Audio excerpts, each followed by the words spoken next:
Hello everyone, thank you so much for watching my video, and today this is going to be a little bit of a different video because it's not going to be Final Fantasy related, but it's going to be related to something that I am doing in my personal life. For those who don't know, I am enrolled in college, and one of the courses that I am enrolled in requires me to do a classroom ecology project. And basically what that is if I had unlimited budget and free reins to create my classroom the way that I wanted, how would I do that while incorporating a concept that we call the universal design of learning into the classroom? And what that basically is a concept that talks about students having equal access to education, regardless of where they come from, who they are, and what setbacks that they might be dealing with. And so I wanted to create a classroom that really worked for students.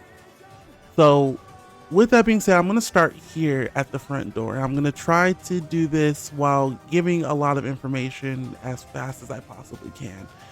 So the front door, this isn't really a standard school front door. It was just one that I had here. And whenever you enter the front door, you're going to see, I like these cubbies here, and you'll see them throughout this video. But I would have a bulletin board at the front door, and the bulletin board would have different information on it, such as, school calendars, bell schedule, early dismissal schedules, any events that are coming up for the school, things there. If students were interested in seeing any of that information, I would have that here. The cubbies here would have different things that could be, sat here if students needed to put something here. And you'll see I have a much bigger one over on the other side of this room. But also on top of that, I have a mirror here. That way students can see what they look like if they can tidy themselves up when they enter the classroom or when they leave the classroom. So that way they're not worried about their appearance all day. As you move on over here, I have a lot of storage space. You'll see here I have cabinets on the top. I have countertops and drawers on the bottom. These would be utilized for extra school supplies that I would have in the classroom if I had excess pens, pencils, construction paper in general. I would have that those items here. That way I had a neat space to be able to store any extra materials that I have. Right here, as I said, you'll see a lot of this cubby space in this video, but I wanted to have this space in particular for if students had backpacks or if they had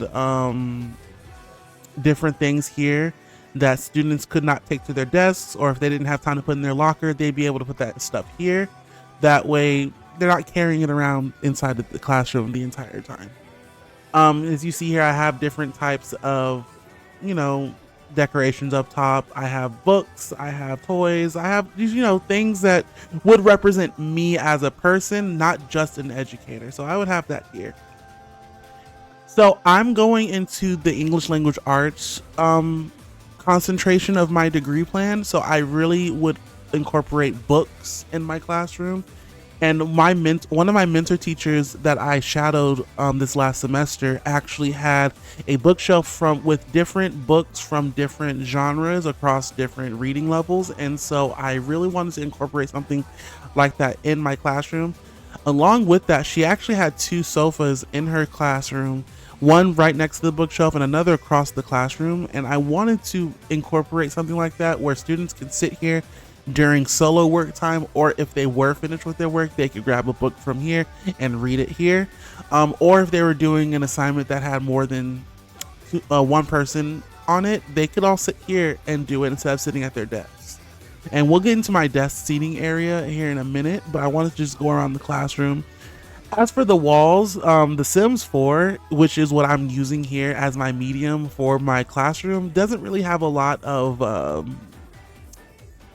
visual posters that have to do with education. So I had to work with what I had, but I would have a little bit more as here for maybe English language learners. I would have more here for visual learners.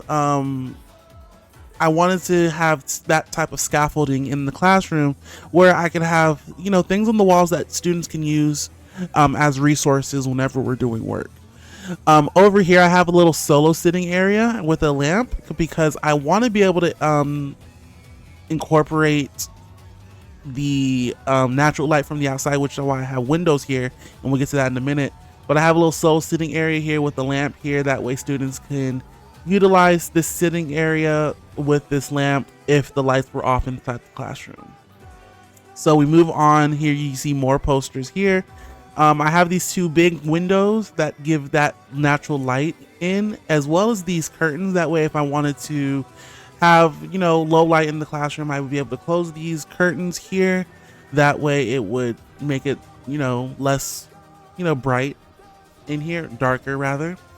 Over here, I have an activities table. I wanted to use this as a place where students can come and grab things, instead of going to the drawer and cabinet that I have over here. I would be able to bring stuff out and put it over here on this desk whenever we're doing assignments that call for it. So I'd have that stuff spread out here for them to be able to grab whenever necessary.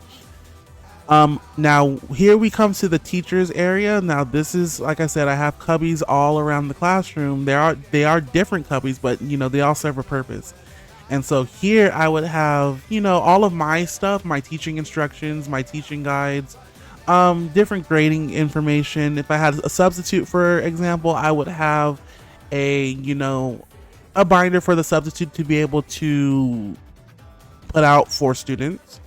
Right here, I decided to put something like a personal calendar of sorts here because I wanted to be able to have something for myself where I could see if we had different testing that we had going on, things to remind myself personally, separate from the students' reminders. So I wanted to have that here for me personally.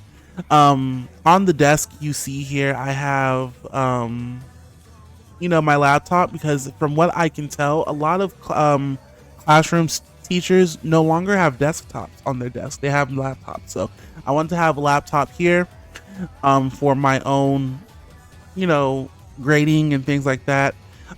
You see I have a inconspicuous stack of papers here. I also have something here. This would really be maybe like tissues or something like that. This wouldn't be lotions or things like that. But if anything, I'd probably have hand sanitizer or something for students to be able to just grab whenever they're at my desk talking to me about whatever. Speaking of students being at my desk, I also understand how important it is to have boundaries set for students, because you don't want students to be able to come behind your desk, because this is what represents you. So I would have it to where students can come to the side or even the front, but standing behind the desk with me, unless I tell them to come, is important as well.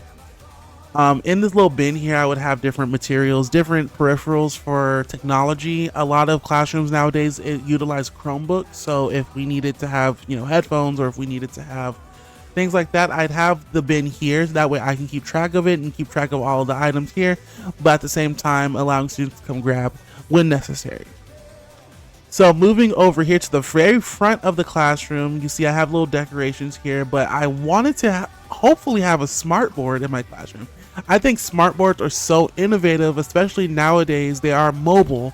So having a smart board on the front or in the front of the classroom, that way I can utilize technology on a much grander scale while still being able to have the classic chalkboard in the back.